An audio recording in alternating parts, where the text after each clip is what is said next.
నిజానికి ఆరాటం అంటే కేసీఆర్ గారు ముఖ్యమంత్రి అయినప్పటి నుంచి మేము ప్రభుత్వంలో ఉన్నాము, అధికారిగా వారిని చూస్తున్నాము. ఆరాటం అంటే ఎట్లుంటుందంటే కేసీఆర్ గారిది, ఒకసారి ఒక నదిని మానవ మాత్రుడు చేయలేనది, ఇన్ఫ్యాక్ట్ దేవుళ్ళు కూడా తలుచుకుంటే కాని పనిని కేసీఆర్ గారు ఒక నదిని లిఫ్ట్ చేసి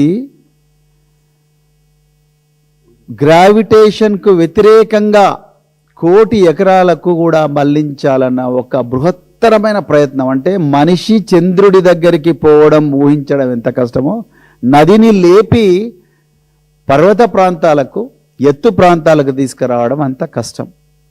దిస్ ఈజ్ ఎ ఫ్యాక్ట్.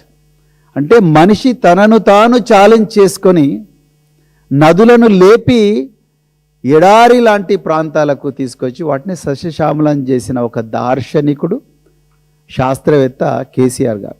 అది కాళేశ్వరం కావచ్చు, పాలమూరు రంగారెడ్డి కావచ్చు. మేము అదే పాలమూరులో పుట్టినాం.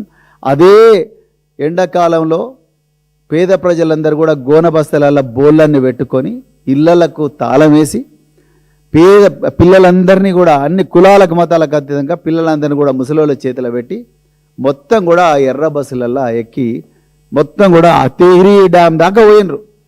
మేము సర్వీసులో ఉన్నప్పుడు మస్సూరిలో ట్రైనింగ్ అవుతుంటే తెహ్రీలో ఈ పాలమూరు యాస కనిపిస్తుంది అని చెప్పి వాళ్ళ దగ్గరికి పోతే, తెలుగు వాళ్ళ కూలీల దగ్గరికి పోతే, అయ్యా మేము పాలమూరు నుంచి వచ్చిన తెలుగు కూలీలమని చెప్పిన రోజులు మాకు ఇప్పటికి కూడా గుర్తున్నాయి.